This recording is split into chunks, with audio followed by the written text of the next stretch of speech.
not just in the Jewish community, but beyond in South Florida, and was a really great Floridian and a great American. So our condolences go out to them, yeah, for sure. And so that was sad news. On some good news, Florida once again rated #1 economy in the country by U.S. News and World Report. And that's 2 years in a row. We've also been #1 economy 2 years in a row by CNBC. We continue to be #1 for higher education. I think that's 8 or 9 years in a row. And when I became governor, we were ranked 13th overall for whatever metrics they use. And now we're up to 6 overall. And there's a variety of factors that go into that. And so we're excited about that. And, you know, we've got a lot of great opportunities ahead of us. If you look at where we are just in terms of, say, the budget and the fiscal in Florida, since I've been governor, we've almost quadrupled the state's rainy day fund. If you look at the amount of surplus that we've carried, used to be pretty consistent. There'd be $5-6 billion in reserve. And then we've gotten that up to where we're like 20, 25 even. That we got it down from there because that was too much, and we've done some infrastructure, tax cuts, whatever. But we have really, really healthy reserves and running big surpluses. But then, at the same time, paying down an accelerated rate of our state's debt. So of 180 years, if you looked at all the debt that we've accumulated as a state, just since I've been governor, we've retired 41% of that. And when you do that early, and you got to be strategic, you don't always do it early because it depends, but if you can do it early, we've now saved each year hundreds of millions of dollars in interest costs that you would have had to bear as taxpayers. And so that's a great story. We're going to continue that. We now have the lowest per capita debt of any state in the United States, and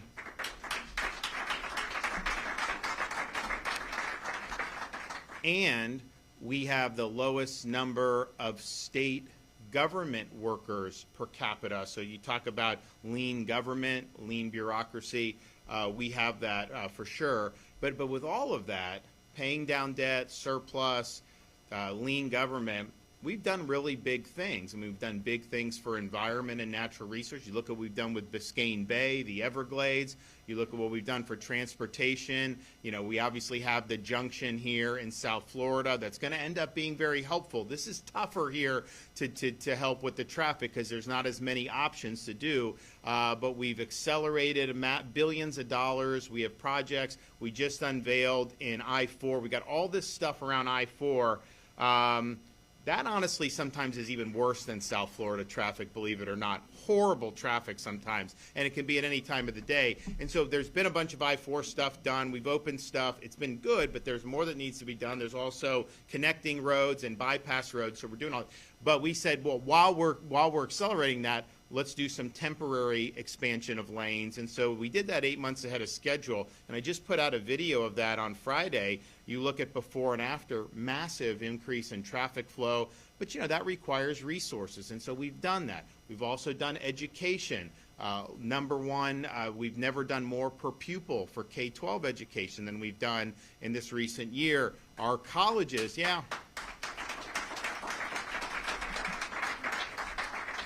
Our colleges and universities, we have not raised tuition 1 penny for Florida residents. And so you've got about $6,300 on average to go to these universities, and that's part of the reason we're #1 in higher education, because of affordability. So we've been able to do all of that. So that's really positive. We've got a lot of great momentum. We need to keep it going. But one of the reasons why we've been able to do all this stuff, one of the reasons our economy is #1, one of the reasons why we've added over 100,000 manufacturing jobs in Florida just since I've been governor, one of the reasons we have surplus, pay down debt, is because during COVID, we had to make a decision that people had a right to work in this state, businesses had a right to operate, and kids needed to be in school. And I know there was a lot of people down here that I had to fight with that. I remember when I said you can't fine people for masks. They were fining people for not wearing masks, and so I overrode that with an executive order and saved people a lot of money. So we did that, and the contrast between some of these states that were, I mean, look, after 6 or 8 weeks, like, you had to start to think that maybe you need to go in a different direction. Certainly after 3 or 4 months and all this stuff, but nevertheless, people really persisted in this, and it was really intolerable. And then you had the BLM riots. You had a lot of things happening. And so we were able to attract a lot of folks, businesses, individuals, you name it. People would visit Florida. It was funny, I was talking to some folks in tourism about, like, how are things going now and whatever, because you hear different things about, no international travelers, or that, the media will try to say this or that. And I don't, sometimes it's like, you can have an anecdote, but what's the truth? So I'll ask these people what's going on, and they're like, look, we're doing really well, but they're like, we will never be able to recreate 2020 to 2022, because it was just like, Florida was the place where you would go, right? I mean, I was down in the Keys recently. I remember people flooding the Keys, flooding the Panhandle, you name it. They had record years. But part of the reason, and that wasn't really the main reason we took the stand we did. Obviously, we wanted to do well economically, but we also, and even more importantly, wanted to respect people's ability to make the most of their own lives and make the appropriate decisions for themselves. And so, if you wanted your kid to go to school remote in that initial school year, 2020-21, we said fine, but you can't demand that all schools be closed just because you don't want. And guess what? Parents wanted their kids in school overwhelmingly. We don't think that walking down the street, government has a right to tell you you must muzzle yourself and cover your face with a piece of cloth. First of all, it's not going to do anything. But second of all, it's not the appropriate role of government to be doing that. I remember, and first of all, you've seen it in South Florida, we embrace things like restaurants. Fauci hated restaurants. He thought that was like the worst thing ever. And I'm just thinking to myself, like, what about all these people whose livelihoods depend on these things? And so what's happened, like, a lot of the New York restaurants moved here to South Florida. You had a big boom in that in Florida because we were very supportive of them being able to earn a living, which is something that's really, really important. We also, so that contrast was huge. That led to Florida really taking. We would not be #1 economy had we governed like New York or Illinois during those time periods, and so that was really, really important. Obviously, in education too, it's important that the kids are in school, and that will have a ripple effect for many, many decades. Probably the states, or some of these states, lock these kids out of school for a long time. Really, really harmful. So those were decisions, and I was using it's interesting, like, you'd have these governors around the country, they'd use executive orders to basically restrict. We were using executive orders to liberate, like saying local governments can't do this, local governments can't restrict, local governments can't do the mass fines or any of this stuff. And that was great, but those were kind of like emergency actions. And so we worked with the legislature, and when Wilton was Senate president, we enacted protections for people against these coercive policies. For example, no one should have to choose between a job they need and a shot that they don't want. And they were trying to fire people because of COVID jabs. We didn't allow that to happen. We also were, and I think if had Florida not taken this stand, that this may have caught fire all across the country. In early 21, people had this idea of COVID vaccine passports. So literally, if you wanted to go to a ball game or a movie theater or a restaurant, they wanted you to have to show proof of an mRNA COVID jab. And so what that does is it eliminates any informed consent, because your life is restricted based on a medical choice you made, which is really not anyone's business. But it was also even more ironic because these mRNA shots weren't preventing you from getting COVID in the first place. And it wasn't preventing you from spreading COVID. It was sold as if you do the shot, you'll never get COVID and COVID will stop. But that wasn't what actually happened. So they wanted to do vaccine passports, which really would have limited the ability of a lot of our residents just to be able to make the most of their own lives. And so we were the first state in the country to pass legislation banning the use of COVID vaccine passports in our state. And not just with government, anything It was just not an appropriate thing to do. So we viewed it as a civil rights issue. We viewed it as something that we wanted everyone to be able to participate in society. And so we got that on the books. We saved jobs as a result of the employment, not allowing employment mandates. First, they were looking at government agencies. We're like, well, obviously the state, we're not going to do it. Local fire departments, police departments, that's unacceptable. We're not going to let it. But even private businesses, this was run amok, and a lot of people would have lost their jobs. And so we saved thousands of jobs as a result of doing that. And we've also recognized bogus guidance coming from some of these exalted health authorities like the World Health Organization. You know, they want to do a lockdown treaty. We've already done legislation in Florida rejecting the WHO mandates in the state of Florida.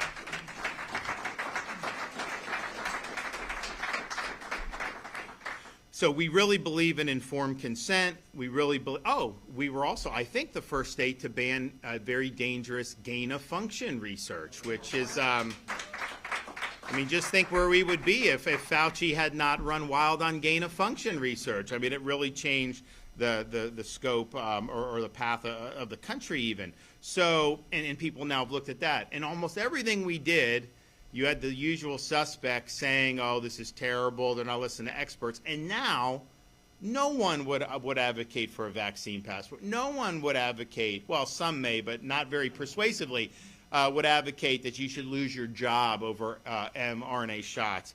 No one is saying that somehow what the WHO is doing is good. Everyone has seen this now for what it is. And so, you know, that brings us here today because we're going to be talking about two pieces of legislation that I will sign. The first is SB 700. Now, there's a lot more to that, and we'll probably talk about that. The Commissioner and I will do something in the near future to highlight some of the other provisions. But what this does with respect to putting fluoride in the water supply is it basically doesn't allow that anymore in the state of Florida. It's forced medication when they're jamming fluoride into your water supply. And they did it because, you know, if you have fluoride, it'll help with dental. And I'm not saying that's not true, but we have other ways where people can get access to fluoride. When you do this in the water supply, you're taking away a choice of someone who may not want to have overexposure to fluoride. And there have been studies done, and Joe will talk about it when he comes up, that there are impacts to pregnant women, to children, about having too much of this. And you don't even have to agree with that analysis, but at the end of the day, we should all agree that we want people to be able to make informed consent, have informed consent when it comes to these things. Jamming fluoride in the water supply, irrespective of whatever for the teeth, when you can get that other ways, you know, that's impinging on other people's ability, you know, to have access to water in ways that they may not want to be exposed to what is essentially a forced medication.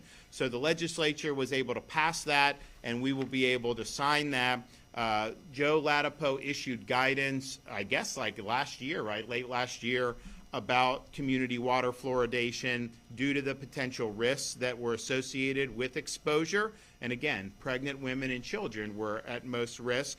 That this fluoride is a naturally occurring mineral present in groundwater, fresh and saltwater, rainwater, soil, plants, and foods, but the community fluoridation adjusts the amount of fluoride in drinking water to levels that are recommended high enough so that it could deal with the tooth decay. But of course, you can get fluoride in toothpaste other ways outside of that. So what you've seen is these studies have been coming out. People are now looking more critically at this. And honestly, I think because we saw how out of whack some of these medical elites were during COVID, I think people are just much more skeptical when these elites are trying to jam anything down our throats. And so there's a lot of people that look at this and they say, okay, well, show me the evidence. The burden is on you to prove why this is a net benefit, which I think Joe would argue it's probably not in terms of health. But the highest burden is why should this be forced on people? And it really shouldn't be forced on people. So you're seeing more and more places. You have countries where a lot of the municipalities in Europe have moved away from the forced fluoridation.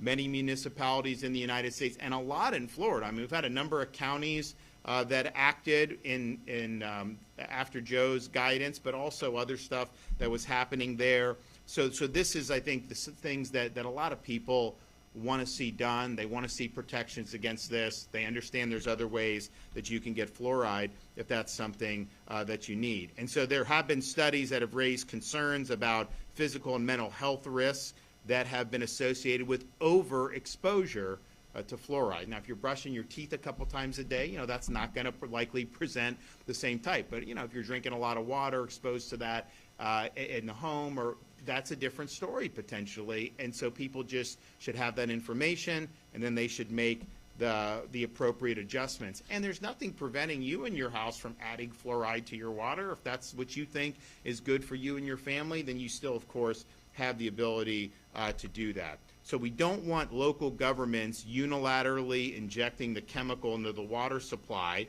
and exposing people to potentially harmful side effects. I know the Miami-Dade Board of Commissioners has voted, and I think they voted the right way.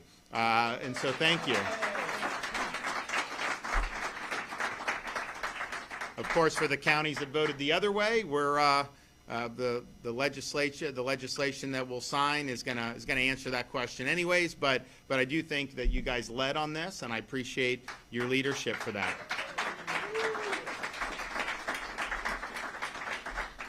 The other bill that I'll be signing is Senate Bill 56. So this was done by Senator Ileana Garcia, and it protects Floridians from geoengineering and weather modification activities. Now, people have been coming up to me. We don't do that in any of our state agencies. There's never been any permit issued from the entire modern history of Florida. We're not engaged in any of that, but people have concerns about, because you have all these people that are saying, well, the way to fight climate change is to inject this stuff and block the sun and do all that. And I'm just like, no, okay? No, we're not doing that in Florida. We're the Sunshine State. We don't need any of this now. So it wasn't being done by the state of Florida, I can tell you that. But this is something that you hear out there. It's kind of like a little cottage industry where people think that they can, solve global warming by just putting stuff into the atmosphere. So Ileana's bill really slams the door on that. Any of those efforts are dead on arrival in the state of Florida, so you don't have to worry about that going forward. And I know there was, some back and forth on this bill. I know there was an attempt by the House leadership to water it down. We were concerned about what may end up happening, but I can say that this strong bill ended up passing and prevailing. So that's good. Good on Ileana for doing that and making sure that we continue to do what's right by the people of Florida. So I'm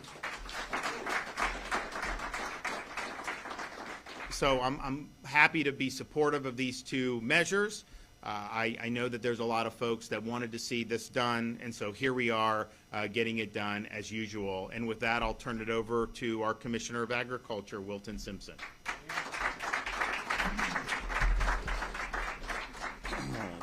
Thank you, Governor.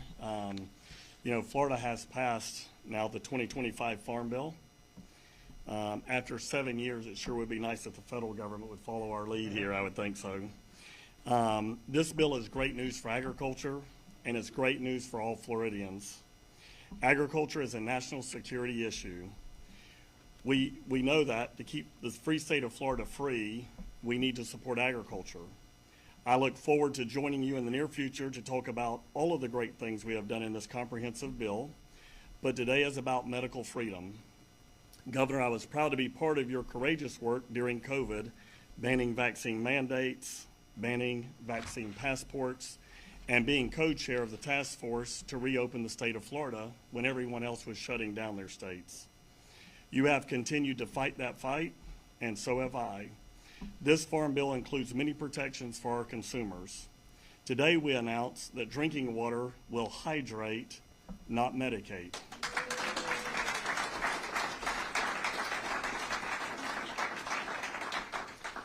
You should not be medicated without your consent. It's plain and simple. This is one more way that we block trampling of personal liberties. There's a fundamental principle here, informed consent. If you have the right to decide what medication you take, you have the right to decide what medication your children take. That should not be a controversial idea in a free society. This provision is more than just water. It's about restoring trust in public institutions. It's about drawing a bright line between public health and personal freedom. And it's about pushing back against creeping philosophy that the government always knows best. It doesn't. We've seen too many examples in recent years where trust the experts turned into sit down, shut up, and obey. Not in Florida, not on our watch.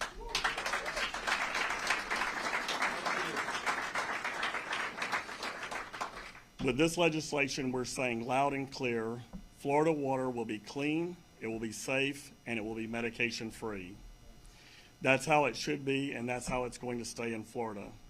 From protecting parental rights to fighting back against federal overreach, Governor, thank you for your leadership.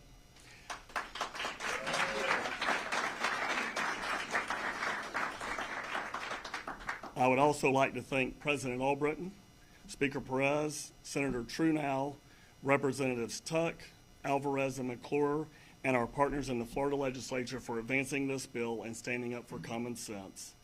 This is what conservative leadership looks like: protecting agriculture, defending liberty, and putting the people of Florida first.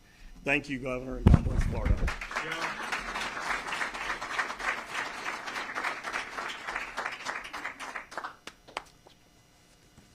Hello, everyone.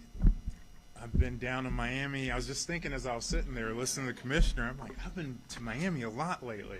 I've had a lot of trips down here. I love Miami. Don't love Miami traffic, and I gotta say I do like the Pinellas County, Tampa Bay area more, but it is beautiful here. It's a very special place here. And a lot of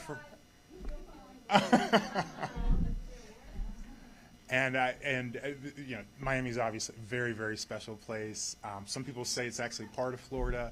I know that there's some discussion about that, but it is a very, very special place. And I also have a lot of friends in the audience today, so it's always a pleasure. A lot of friends in the audience, so that's great. And where do we start? We start with our governor, who made all of this possible, right? Leadership by example, right? Leadership by example, leadership, that is bold in the name of truth and in the name of your convictions and what you believe is right. And that creates space for other people to do the same. It created a space for me to come here when the governor invited me to be the Surgeon General. It's created space for me to do what I think is right scientifically and based on conscience and ethical values. And it's created space for other people to also to live up to what they believe is the right thing to do. So it starts with that man right there. And I want to thank Commissioner Wilton Simpson for this agriculture bill that makes it possible for the children, the families of Florida not to have to worry about fluoridation in their water. This fluoridation is I think of Charlie Brown, and I love that. I don't know, I can't remember his name, but the little guy who holds his blanket, right? And I love it, hold your blanket. But unfortunately, he's a kid. But what we have instead, we have professionals. They're doctors, dentists, public health leaders who are holding on to fluoridation like that blanket. I mean, it doesn't matter what the evidence shows, right? Whatever the studies show about potential harms in children and pregnant women, and who knows about the rest of us, they're just holding on to it. And it's okay when you're a kid, but we're grown-ups here. We're adults. We're responsible for the lives of other people, and we need to make good decisions. So you just, it's really cute when you're a kid, but you can't hold on to that blanket as a grown-up, okay? I mean, it's just, I don't know, you're Sue Alcalde, right? You're Mayor Sue Alcalde. I listen to the statements, and I understand she's not a scientist, and God bless everyone. I honestly, I don't really so much have a problem with people, whatever position they take on an issue, but I really want to see that you're making an honest decision. And I mean, that's what's important to me. And it's just like, literally, guys, with this fluoride issue, you have multiple research groups in different states and different countries finding the same things, right? Are they all just making it up? I mean, can you actually, in a sane mind, ignore all of that evidence? You can't. You gotta let go of the blanket. It's okay, you know. It's all right to revise your position. It's all right to do something that goes against what, you know, whatever, you know, Dr. Fauci, we're talking about him. You know how he feels about fluoridation. But it's okay to reverse your position when there's evidence. I mean, that's the right thing to do. You're in a position of leadership. You're there to serve people, and like, you got to serve them, you know. And that means doing whatever's needed to serve them. And you know, Senator Garcia, we've been exchanging communications about this weather modification issue. This was an issue that I've learned so much more about, and honestly, I am gobsmacked. I mean, there's quite a lot more to this, and you know, we're still in the Department of Health. We're actually engaged in some work right now to study this scientifically in partnership with the Department of Environmental Protection. And we're engaged in that work, frankly, because I'm incredibly grateful for her leadership in this legislation, but I don't know if it's going to be enough to stop these activities. I don't know if it's going to be enough to stop these activities because of the experience in Tennessee when they've done something similar, although our legislation is more far-reaching, and because of the etiology of the activities, which I've learned more about. I mean, it's one of the pieces that it's kind of stunning. I mean, first of all, as the governor said, are you kidding me, right? So your plan to save us all is to release stuff like aluminum oxide and other things into the sky so that it reflects the sun back out. Like, that's your plan, and you think it will come down at some point, and we will breathe it in, right? And that's your plan to save humanity. You know, it's completely. I mean, it's not only off kilter, but it's really. I mean, it's nuts that people think that they have a right to affect the air that you drink without your permission. I mean, you know, I mean, the fluoride's bad enough in terms of people doing stuff without your permission, your acknowledgement, you know, your affirmative participation.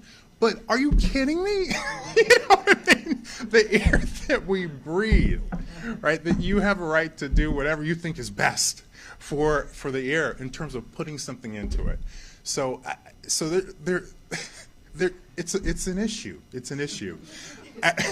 And I actually want to. So one of our partners in our trips down to Miami and other parts of the city, other parts of the state, pardon me. And I want to say also, I mean, you know, this is a shout out to all of the cities and the counties that have taken wrestled with this issue.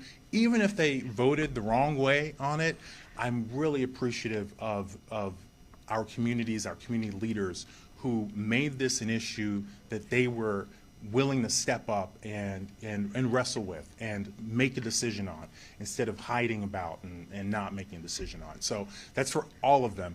And in these visits, we've actually been invited often to different counties and cities. And you know, I certainly am a physician. I take care of patients. I have a PhD, a doctoral degree in research science, so I'm very comfortable and familiar with science, but it helps to have an expert in an area. And I actually just want to call Dr. Mallon up. She's a University of Florida professor. She's made the trip with us to many, many parts of Florida to present some of the science. So, Dr. Mallon, would you share some words, please? Yes.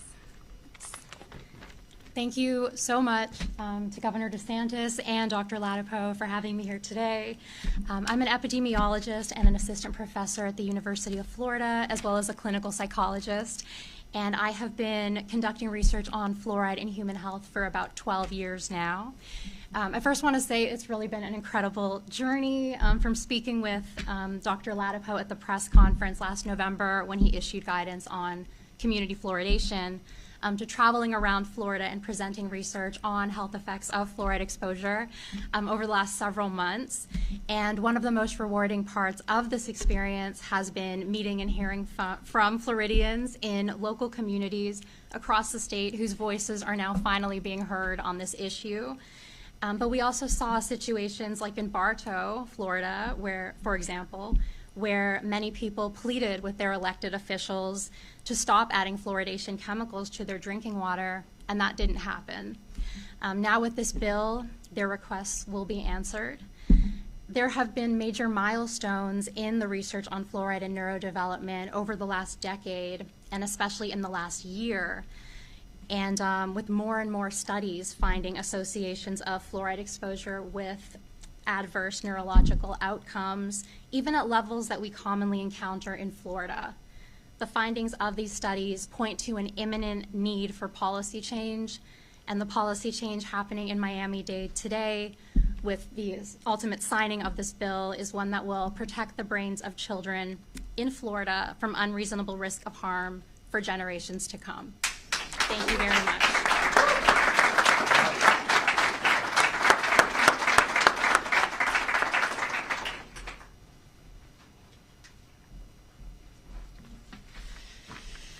Good afternoon, everyone. I would like to recognize friends in the audience today. I'd like to recognize Marla Maples. Marla Maples with Global Wellness Forum. She has been instrumental in helping me understand why Florida needed to be at the forefront of this issue and how important it is globally. Also, I'd like to recognize the Popak family joining us here today.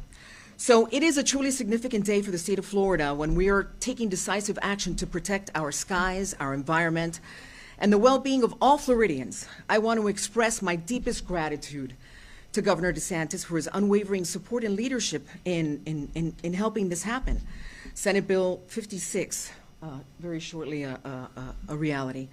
This landmark legislation sends a clear message: Florida will not stand by while unregulated activities threaten the delicate balance of our atmosphere, and there will be harsh consequences for those who do. So, Governor, forgive me, I've got to sit down because I am not feeling well. Hey, we got you.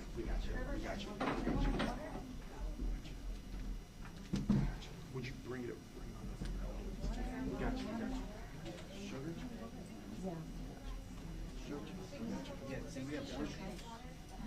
Do we have water? I don't know. Do you want some food?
kidding? This was my moment. I could not.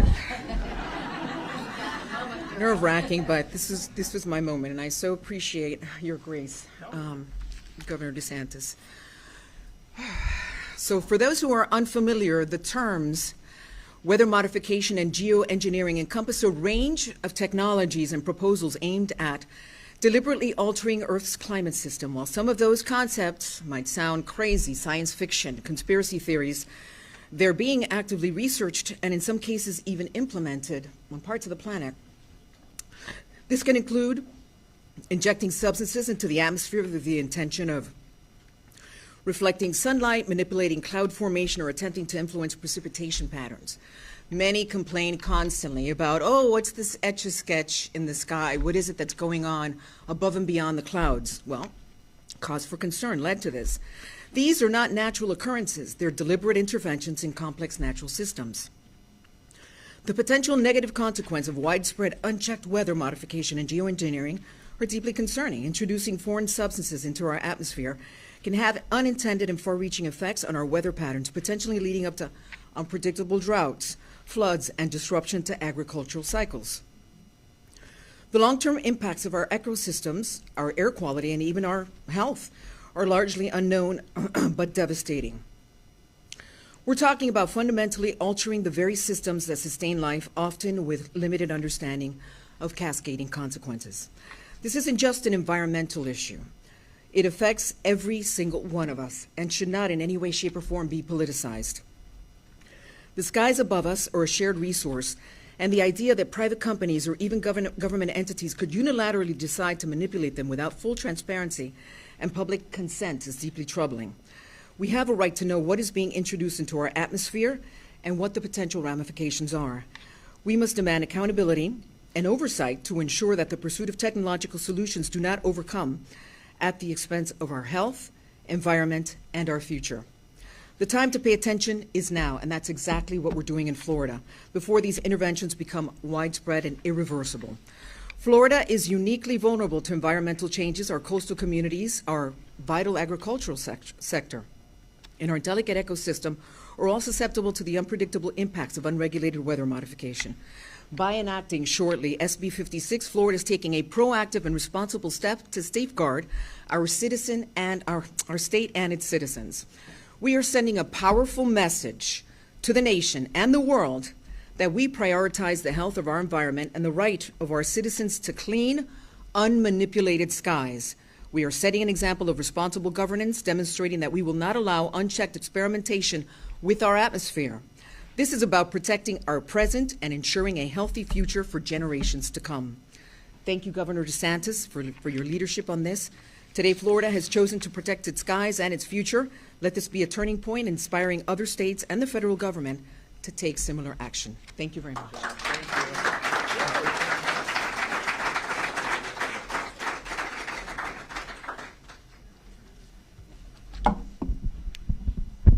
Guys, can we just give another round of applause to Ileana Garcia? Absolutely nothing is going to stop that woman for fighting for the people of Florida. Absolutely nothing. And folks, you know, before I get started, I also would like, if you could please indulge me, and let's give a round of applause to America's governor right here. Right? And I think, sir. Absolutely.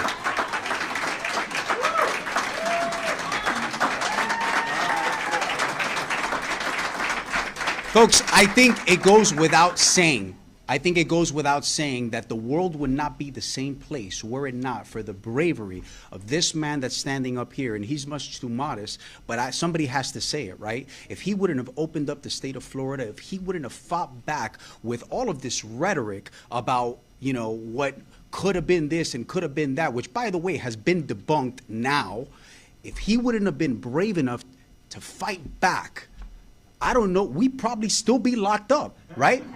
And if he wouldn't have chosen, right, such a servant that is Dr. Joseph Ladapo, that is brave enough, right, to stand up, no matter, I mean, I've seen people throw so much heat at this guy, right? And he is fearless, absolutely fearless, because he does things because they're the right thing to do, right? As is our Commissioner Wilton Simpson. And so, folks, I don't want to be too long, but the reason I say all of this, right, is because I'm standing up here and, like, I'm not supposed to be in politics, right? I'm up here because I admire, and I used to watch people like Ron DeSantis and Joseph Ladapo and Commissioner Simpson on TV, right?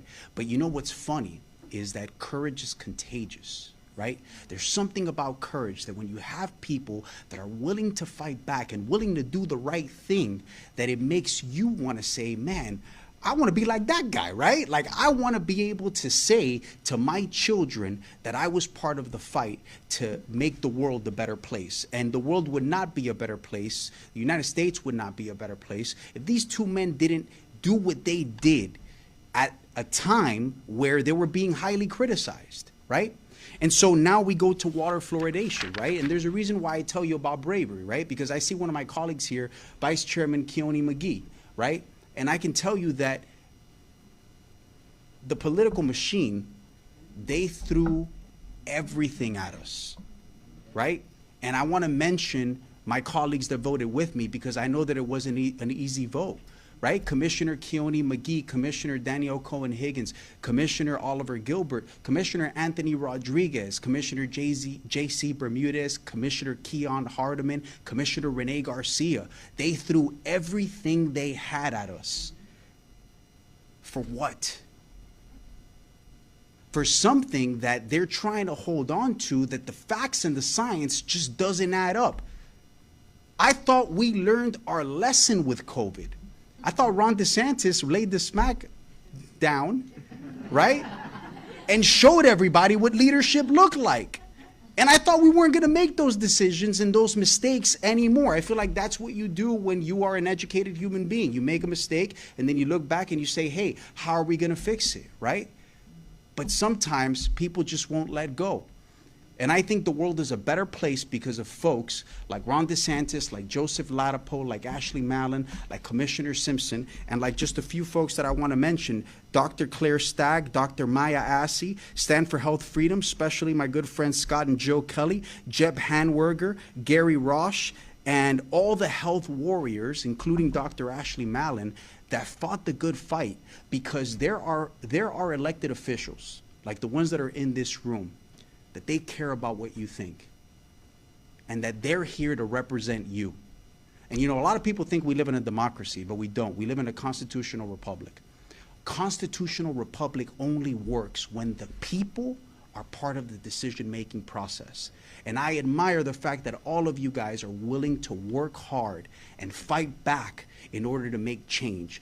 And I admire the fact that there's elected officials up here that are willing to listen to you. I pledge that I will always listen to you. God bless you. Thank you.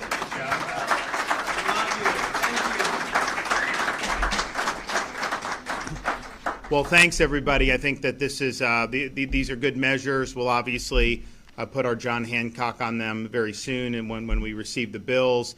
But we just wanted to make clear exactly where we stood and to give credit to the folks who work these, both at the state level with Commissioner Simpson and Dr. Ladapo, but also at the local level with the commissioners here in Miami-Dade and many other counties around the state of Florida. And then, of course, to see Eliana. I think she's fine. You know, sometimes you have these things, and so she bounced back and was able to give a great presentation. But her really being determined and leading on this effort was vital for that to get passed, because there was a time where it looked like the House was going to deep six it. And I do think it was people were speaking out. This was something that mattered to a lot of people. And when you get elected, you know, you run on what you're going to do, and when you deviate from that and you're not doing the people's business, that's not a recipe for success. And I think you saw a lot of that, you know, in the Florida legislature, particularly the Florida House, with a number of different things. And so this was in doubt. It got there.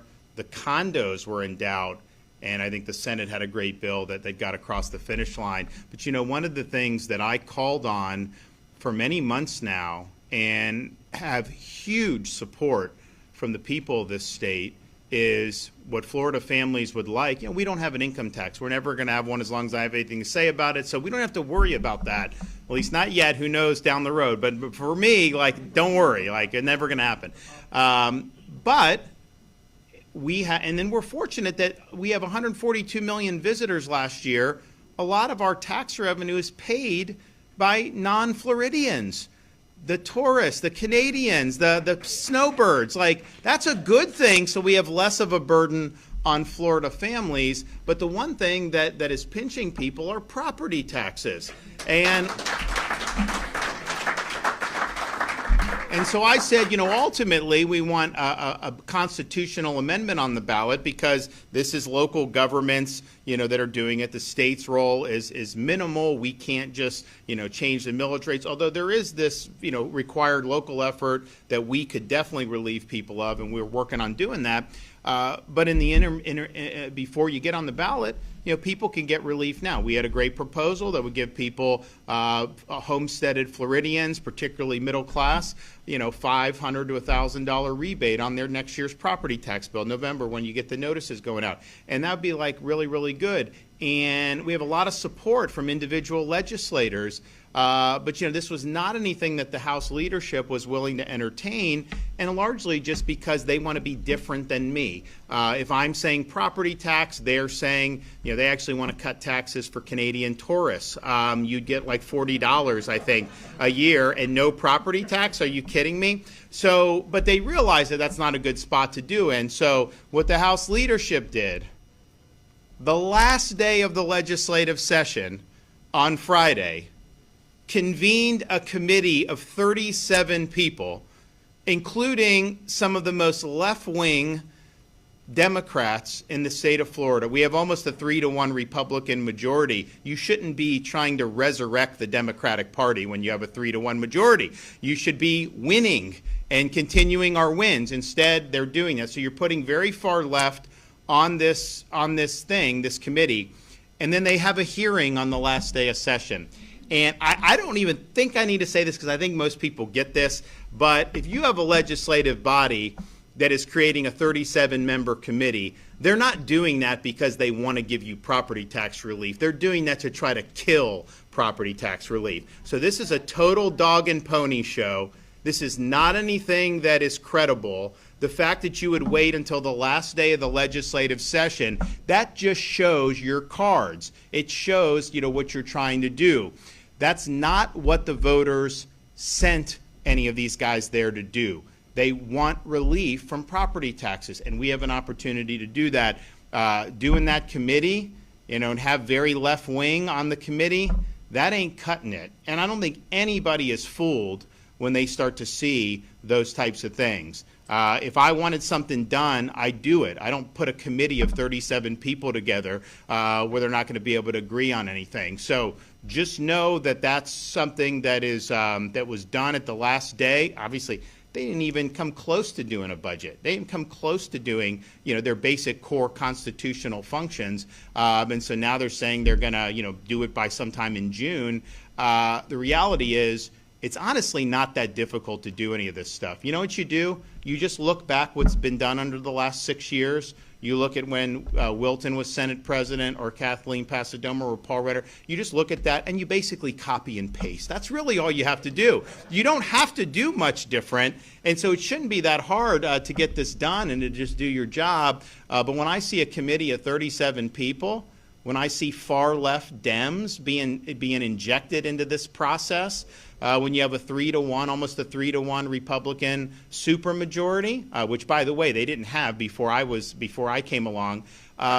So why would you be doing that? I have no interest in trying to throw a lifeline to the far left. Floridians have rejected the far left. That's not what they want. They want the solid, bold, conservative vision that we've had, and that's what we're going to insist on. Okay, do we have any questions? Going off those comments, are you saying that you would not sign the tax bill? I know that it's still coming together. I have not seen a tax bill. I can tell you, I want Florida first tax policy. I don't want Canadian first tax policy.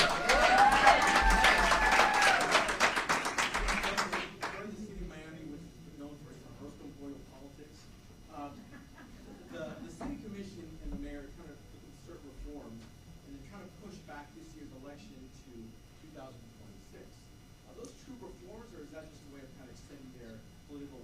I mean, I don't know the details. I just tell you I'm highly skeptical of that plan. Let's just put it that way. Yes, sir. Governor, you mentioned condo reform. You know, the House and the Senate both passed one. What did you like about the bill? What didn't you like about the bill? And ultimately, what would you like to see when it comes to condo relief? So many concerned citizens here in South Florida. And I've been a concerned citizen too. And I was down here hosting roundtables last fall because people said they needed relief, and they did need relief.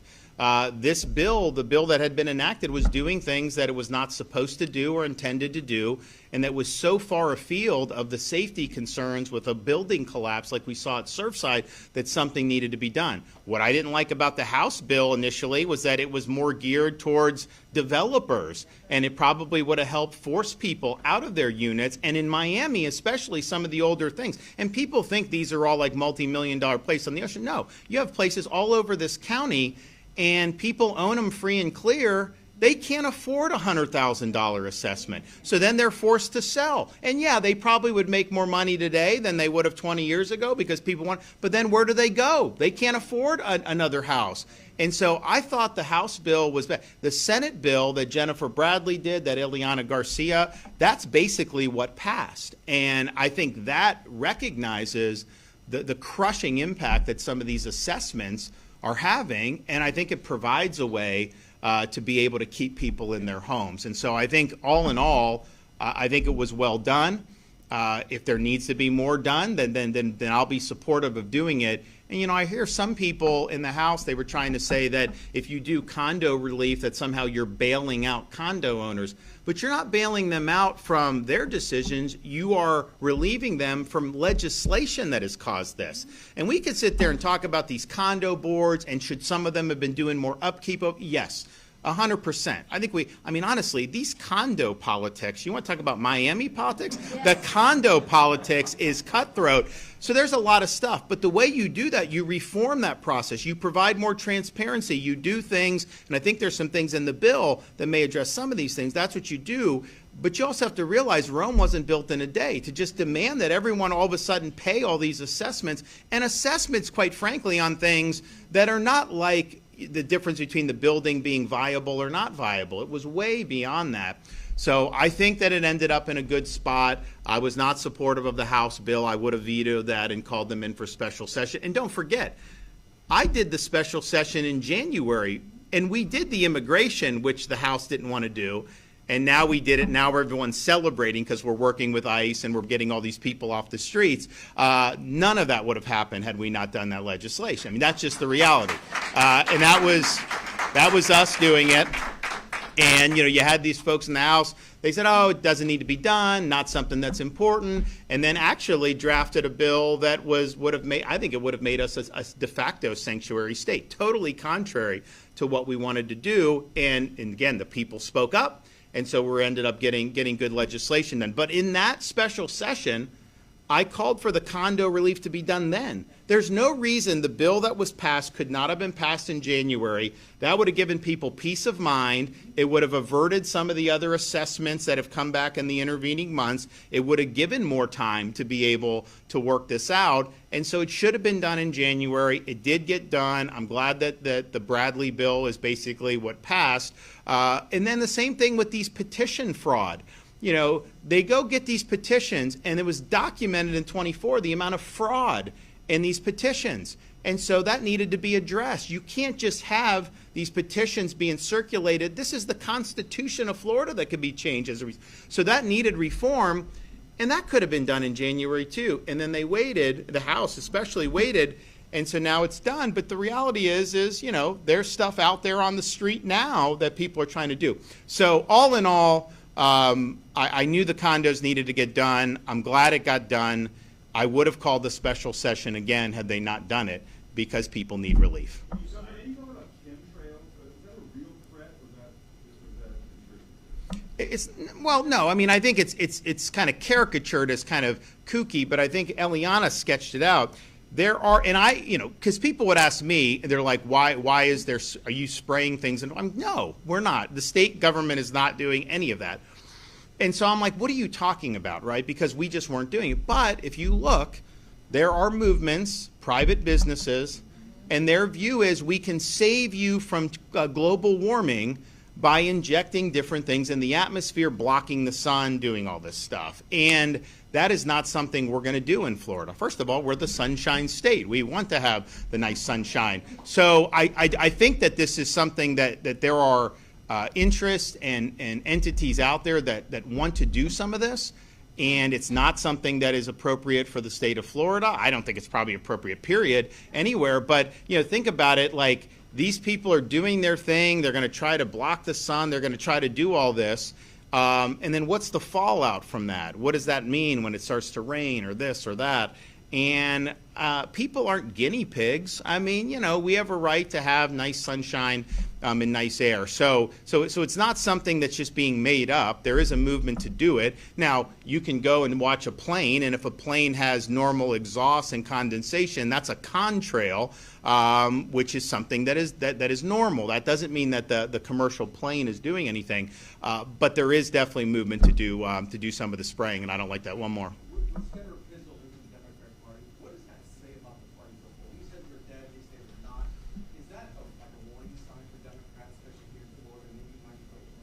Well, I think what's happening is people are reading the writing on a wall.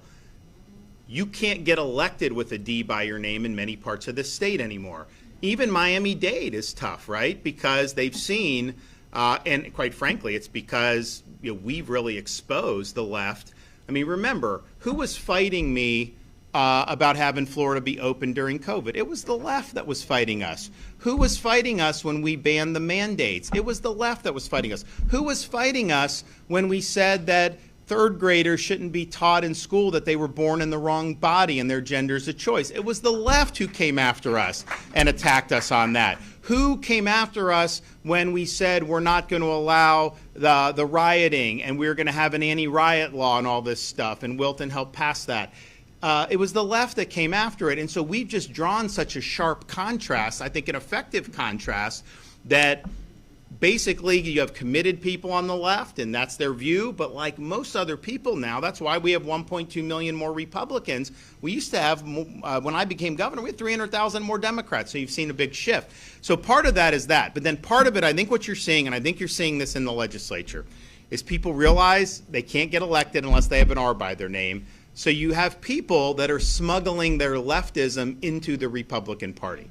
And so they have an R by their name, but they're not governing as Rs. And the fact that you would have almost a 3-to-1 House majority, and they tried to deep six our immigration enforcement in January and wanted to do a sanctuary bill with a 3-to-1 majority. And so, and then they brought in Democrats to change party labels, but they still vote very liberal. So they haven't had an epiphany. It's just more of a pathway to power. So I think for Republican voters, especially in the primaries, I think the question's going to be, you know, just putting a party label, to me, has lost a lot of the meaning, because the contrast is being blurred by these folks who are running as Republicans but still have leftist instincts. And it's ultimately not the label as much as the principles that you're advocating.